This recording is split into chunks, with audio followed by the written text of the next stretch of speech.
Maine lobster isn't just food, it's a legend on a plate. With sweet, tender white meat and a flavor that screams luxury, this crustacean has become a global symbol of fine dining.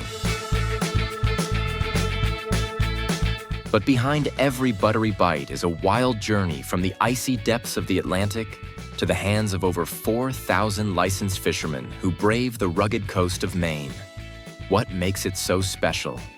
These lobsters grow slowly in freezing cold waters, giving their meat a firm texture and deep, natural sweetness you won't find in any other seafood. Today, it's a sought-after delicacy, but believe it or not, it was once considered poor man's food, even served to prisoners.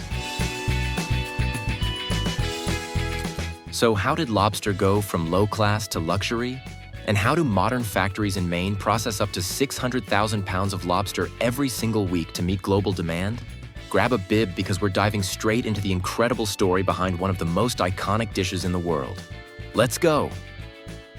Back in the 1800s, lobster in the United States was anything but fancy. In fact, it was considered poor people's food, cheap, ugly, and everywhere. Along the northeast coast, especially in Maine, lobsters were so abundant and easy to catch that they were seen as too cheap to be respected. With their creepy, bug-like appearance, people even called them the cockroaches of the sea. They were usually tossed into a pot and boiled with little to no cleaning or preparation, which meant they often tasted, well, pretty awful. No wonder lobsters became a staple in prisons, orphanages, and child labor camps. Some even considered being fed lobster a form of punishment because it was that bad. If you were poor, in jail, or just unlucky, chances are you had to eat lobster. Not because it was good, but because there was nothing cheaper. But then, everything changed. As railroads expanded and trains started carrying lobster inland, folks in the cities got their first taste and they loved it. Around the same time, better cooking techniques and improved storage methods preserved the lobster's natural sweetness and tender texture. For the first time, people could really appreciate just how delicious it could be when prepared right. Tastes evolved, and so did lobster's reputation. Slowly but surely, this once humble sea bug made its way from prison trays to high-end restaurant menus, becoming a true symbol of luxury. And today, Maine lobster is one of the most coveted delicacies in the country, especially the tail, which remains the most prized cut of all. Lobsters grow in a way that's pretty wild. They don't grow gradually like we do. They literally have to shed their entire exoskeleton to get bigger. Yep, lobsters grow by molting. Imagine having to peel off your entire skeleton just to get taller each year. That's basically what they go through. When a lobster starts outgrowing its hard shell, a crack forms along its back. Then, it slowly wiggles its way out, claws and all, leaving behind its old armor and entering a new stage of life with a softer, larger shell. And here's the kicker. It takes a lobster anywhere from 5 to 8 years to grow big enough to be legally harvested. That's a long journey for something we usually finish in one meal. Maine is responsible for about 90% of all lobster harvested in the United States. That's nearly 100 million pounds every year. But for the people here, lobster fishing isn't just a job. It's a way of life. It's a proud tradition, passed down through generations of coastal families along New England's rocky shores. Every day, before the sun even rises, lobster fishermen head out to the cold waters of the Atlantic on small boats ready to start the day the way their fathers and grandfathers did. The first step in commercial lobstering? Setting the traps. These are called lobster pots, and they're carefully dropped to the ocean floor in strategic spots designed to lure lobsters in. The bait of choice? Pogie, a small, oily fish with a strong, fishy smell. Some folks even use it to make fish oil, but out here, it's lobster gold. There's an old saying in the trade, the stinkier the better, because the stronger the smell, the better the chances of attracting lobsters. Once the traps are in place, it's only a matter of time before lobsters catch a whiff of the bait. If it smells good enough, they crawl in completely unaware they're walking straight into someone's dinner plans.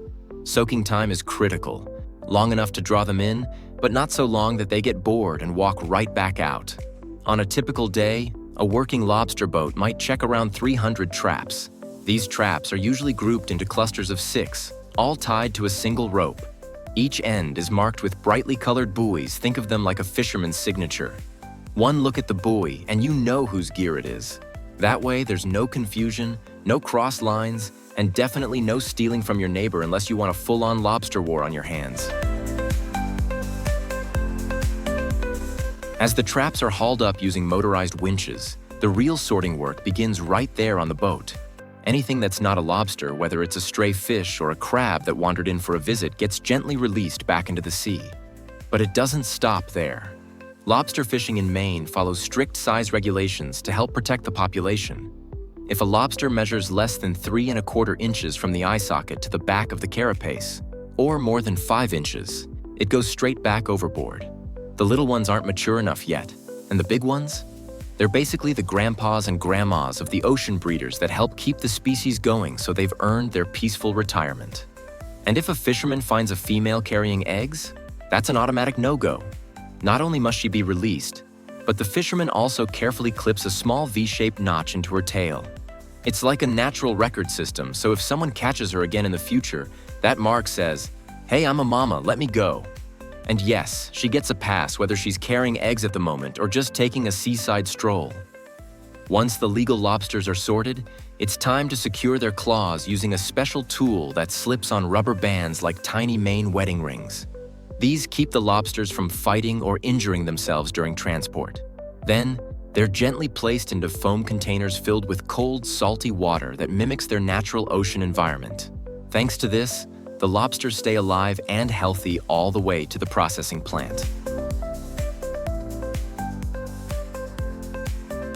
Each lobster trip typically wraps up by midday. Fishermen head out early in the morning and return around noon with bins full of fresh, wriggling lobsters. Right away, the catch is transferred into ventilated plastic crates, keeping the lobsters alive in a temporary holding state until they're ready for market. From there, the lobsters are sold to processing plants, with prices that vary depending on shell type, about $6.50 per pound for hard-shell lobsters, and around $5.50 per pound for soft-shell ones, the kind that have recently molted, with thinner shells and more tender meat. The crates are then moved into massive holding tanks that simulate ocean conditions, keeping the lobsters fresh and alive until they're ready for processing. As soon as they're in the tanks, the lobsters get sorted by size and quality. The top-grade ones? They've got 2 full-grown claws, big, balanced, and strong. The facility currently runs 2 enormous tanks, each capable of holding up to 100,000 pounds of live lobster. These tanks are kept at a chilly 40 degrees Fahrenheit, with a continuous filtration system to maintain clean, stable water conditions. That cold temperature plays a key role. It slows the lobster's metabolism, reduces their oxygen needs, and most importantly, keeps their stress levels low while they wait. On average, lobsters stay here for 12 to 24 hours. At this very moment, the facility is holding close to 150,000 pounds of live lobster, all prepped and ready for the next step in the supply chain.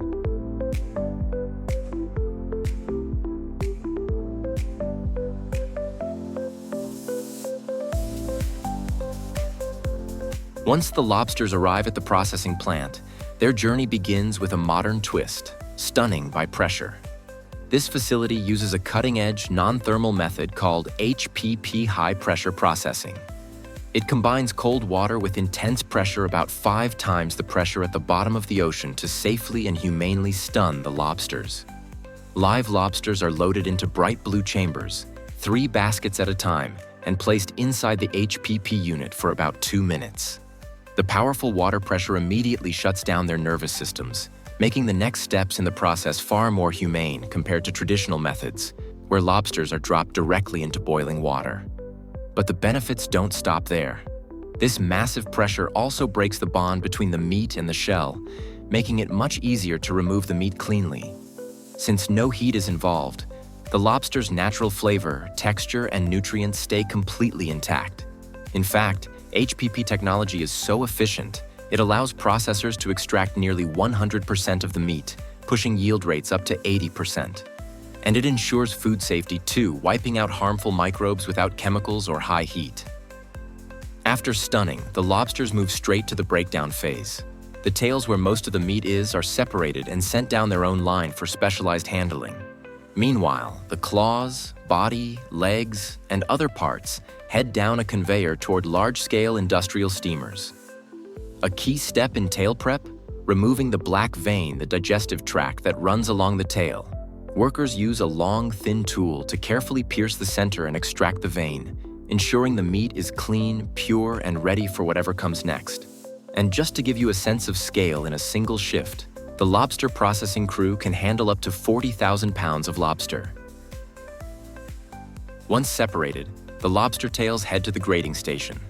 Here, a specialized machine takes over weighing and sorting the shell-on tails based on size. As they move down the conveyor belt, built-in sensors accurately weigh each individual tail. Then, the system automatically directs them into separate bins according to their weight class. From there, the bins are sent off to the freezing section for preservation. Next, the tails enter a blast freezing tunnel that uses liquid nitrogen, a high-tech method that locks in protein quality and peak freshness. During this process, each tail gets a quick coating of ice, forming a thin protective glaze before being flash frozen solid in just a matter of minutes. This advanced freezing technique helps maintain the product's shape, texture, and flavor, so when it's finally cooked, it tastes just as fresh as the day it left the ocean. The result? Lobster tails that are frozen to perfection and ready to ship anywhere in the world. Next up in the process, it's time to handle the claws and knuckles, the parts used to create premium chilled claw meat, one of the most prized and beloved lobster products on the market. The claws and joints are gently steamed at carefully controlled temperatures. This steaming process not only kills off any harmful bacteria, but also loosens the meat from the shell while preserving all that natural sweetness, tenderness, and perfect bite. Thanks to this method, the shelf life of the meat can be extended from 10 days to up to 18 days without sacrificing that just-caught flavor. Personally, if I had to pick the best part of the lobster, I'd go with the claw and knuckle meat, every time rich, delicate, with a touch of that briny ocean taste. Absolutely irresistible.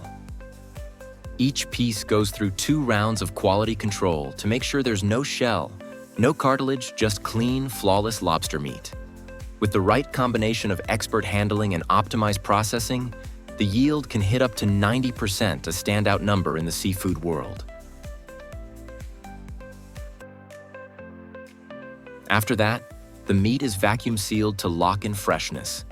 It even gets another round of high-pressure processing, the same all-natural technique used earlier to extend shelf life while keeping the meat as fresh and flavorful as the moment it was pulled from the shell.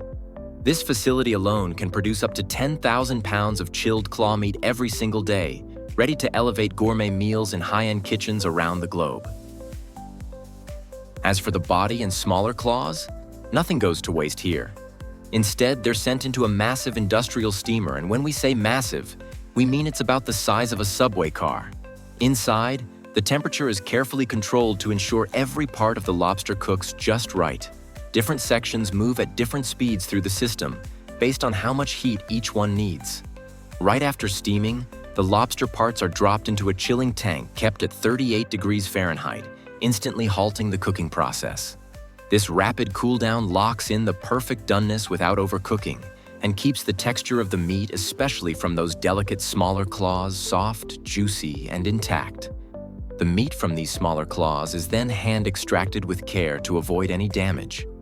Meanwhile, the lobster bodies and legs head down the puree line, where they're ground into lobster mince, a premium ingredient ideal for dishes like lobster bisque and other gourmet creations.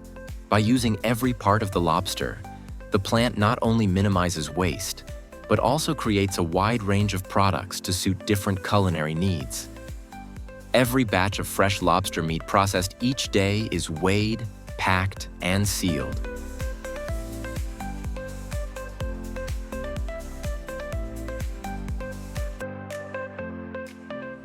And that wraps up the full journey of how lobster is processed in today's episode. So tell us, are you a lobster lover? Do you prefer it fresh from the ocean? Or are you all about the convenience of ready-to-eat products like these? Let us know in the comments below. We'd love to hear your thoughts. Thanks for joining us on this deep dive into the incredible process behind one of the ocean's finest delicacies. And next time you take a bite of that sweet, tender lobster meat, remember, behind every bite is a whole chain of care, from the dedication of the fishermen to the skilled hands in the factory and the integrity that goes into every single step. We'll see you next time for another delicious adventure.